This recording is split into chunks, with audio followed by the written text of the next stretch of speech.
बिस्मिल्लाहिर्रहमानिर्रहीम। अस्सलाम वालेकुम स्टूडेंट्स, आज की इस वीडियो में हम केमिस्ट्री फर्स्ट ईयर के चैप्टर नंबर 8 के मोस्ट इम्पॉर्टेंट न्यूमेरिकल्स डिस्कस करेंगे। आप लोगों ने भरपूर तवज्जो से समझना है ताकि सारे न्यूमेरिकल्स आपको ठीक से समझ आ जाएं। सबसे पहले क्या है, what is order of reaction of the following. यहाँ पर आपको इक्वेशंस दी हुई हैं, ठीक है, उसका आपने ऑर्डर बताना है। ये इक्वेशन में क्या दिया हुआ है, रिएक्टेंट साइड पर N2O5। आप इसका क्या लिखेंगे, रेट एक्सप्रेशन या रेट लॉ। तो क्या आएगा, dx/dt इज इक्वल टू के N2O5।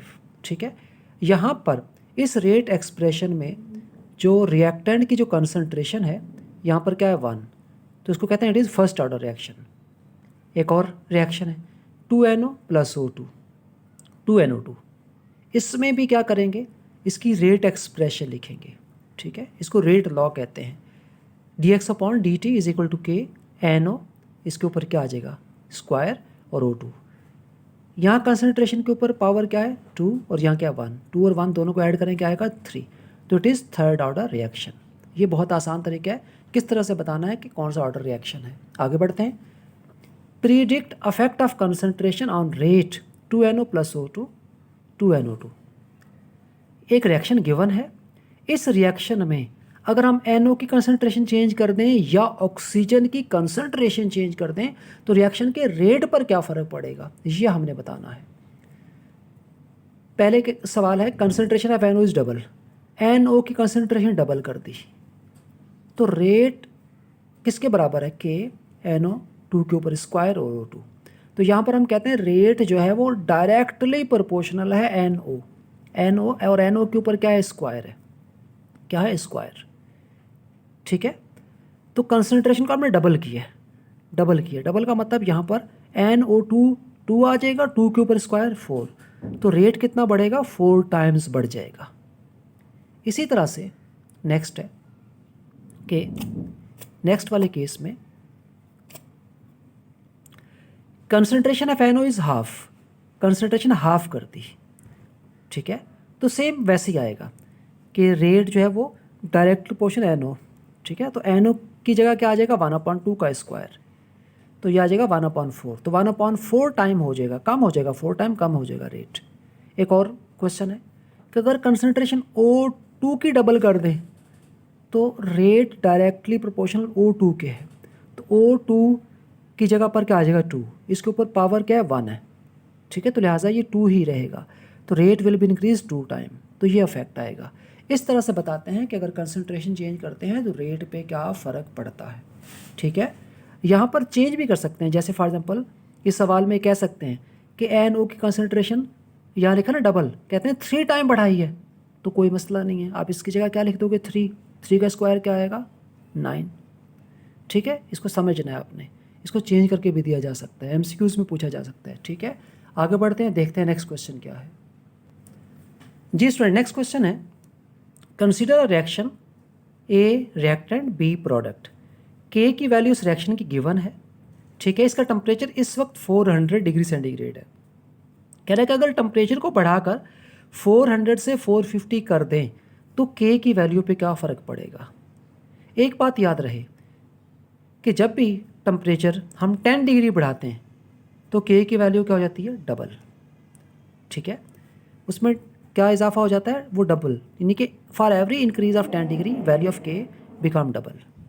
तो यहाँ पर देखते हैं टेम्परेचर कितना चेंज आया है, 400 से 450 कितना चेंज आया है 50 डिग्री।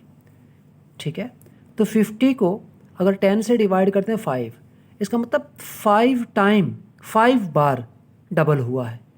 अगर एक बार 10 बढ़ाते हैं तो डबल, फिर 10 बढ़ाते हैं तो डबल, तो यहाँ तो मतलब 5 बार के की वैल्यू डबल हुई है 5 टाइम, मतलब 5 टाइम का मतलब है कि इसको 5 टाइम 2 से क्या करते हैं मल्टीप्लाई, या फिर 2 की पावर 5। ठीक है, ये जो भी यहाँ पर आंसर आएगा, यहाँ पर आपको जो भी टेम्परेचर गिवन हो, जो चेंज आएगा उसको 10 से डिवाइड कर देना है, जो भी वैल्यू आएगी वो 2 के ऊपर पावर बना देना है। ठीक है, पावर बना देना है, तो ये आ जाएगा 32, मल्टीप्लाई करते हैं ये, तो के की वैल्यू ये हो जाएगी। टेम्परेचर 400 से 450 कर देंगे तो के की वैल्यू बढ़कर ये हो जाएगी। इस तरीके से इसको सॉल्व करते हैं। होपफुली आपको समझ आ गया होगा। आगे बढ़ते हैं, देखते हैं नेक्स्ट क्वेश्चन क्या है। जी स्टूडेंट्स, ये क्वेश्चन है for the given reaction A plus B, ये रिएक्टेंट है, इससे बनता है प्रोडक्ट। इसकी आपने इस रिएक्शन में ऑर्डर ऑफ रिएक्शन मालूम करना है। ऑर्डर ऑफ रिएक्शन मालूम करने के लिए हमें बताया गया है कि 3 एक्सपेरिमेंट किए गए हैं। पहले एक्सपेरिमेंट में ए की कंसनट्रेशन 0.1, बी की 0.1, और जब दोनों की कंसनट्रेशन 0.1 0.1 थी तो रिएक्शन का रेट ये था। फिर एक और एक्सपेरिमेंट किया गया, ए की कंसनट्रेशन चेंज करके 0.2 कर दी गई, लेकिन बी की कंसनट्रेशन चेंज ना की गई, तो रेट कितना हो गया, 4 एक्सपोनेंट -3 हो गया। फिर एक और एक्सपेरिमेंट किया गया, उसमें ए की कंसनट्रेशन को चेंज नहीं किया बल्कि बी की कंसनट्रेशन को बढ़ा दिया, तो रेट ये हो गया। ठीक है, अब आपसे कह रहा है इस रिएक्शन का ऑर्डर बताएं। ऑर्डर बताने का तरीक़ाकार क्या है, पहले हम बताएंगे ऑर्डर विद रिस्पेक्ट टू ए की कंसनट्रेशन कहाँ चेंज हो रही है, सेकंड एक्सपेरिमेंट में, तो यहाँ लिखेंगे concentration of A in experiment number 2, concentration of A in experiment number 1, फिर rate of A in experiment number 2, rate of A in experiment number 1। ठीक है, तो यहाँ पर वैल्यूज़ लिखेंगे, ये कंसनट्रेशन 0.2 और 0.1, ये आ जाएगा पावर m आ जाएगी। फिर यहाँ पर रेट ये आ जाएगा 4 एक्सपोनेंट -3, और यहाँ आ जाएगा 1 एक्सपोनेंट -3। ठीक है, अब इसको क्या करेंगे, डिवाइड कर देंगे, 2 की पावर m या 4, तो 2 की पावर m या 2 की पावर 2। अगर बेस सेम होते हैं तो जो पावर है वो इक्वल हो जाती है, तो m इज़ इक्वल टू 2। ठीक है, ये ऑर्डर आ गया विद रिस्पेक्ट टू ए। अब क्या करेंगे, order with respect to B. B के रिस्पेक्ट से ऑर्डर कैसे निकालेंगे, बी की कंसनट्रेशन कहाँ चेंज हो रही है, थर्ड एक्सपेरिमेंट में, तो थर्ड अपॉन फर्स्ट। ठीक है, तो यहाँ पर बिल्कुल उसी तरह से order with respect to B, concentration of B in experiment number third, concentration of B in experiment number 1 power n, फिर रेट। ठीक है, in third experiment and in first, तो थर्ड में क्या कंसनट्रेशन है 0.3, फिर 0.1, डिवाइड कर देंगे। ठीक है, इस तरह से इसको डिवाइड कर देंगे, थर्ड एक्सपेरिमेंट के रेट को फर्स्ट एक्सपेरिमेंट के रेट से डिवाइड कर देंगे, 3 की पावर n और ये 3, इस 3 के ऊपर क्या है 1, तो बेस सेम है, पावर इक्वल हो जाएंगी। तो ए के रिस्पेक्ट से ऑर्डर 2 आया, बी के रिस्पेक्ट से 1 आया, तो 2 और 1 को ऐड करते हैं, क्या आएगा 3, तो पता चला कि रिएक्शन कौन सा है, थर्ड ऑर्डर रिएक्शन है। ये तरीक़ाकार है ऑर्डर ऑफ रिएक्शन किस तरह से मालूम किया जाता है। होपफुली आपको ये समझ आ गया होगा, इस तरह से इसको सॉल्व करेंगे। अब आपके सारे न्यूमेरिकल्स कंप्लीट हो चुके हैं, आपने अच्छी तरह से तैयारी कर लेनी है। ठीक है, थैंक यू।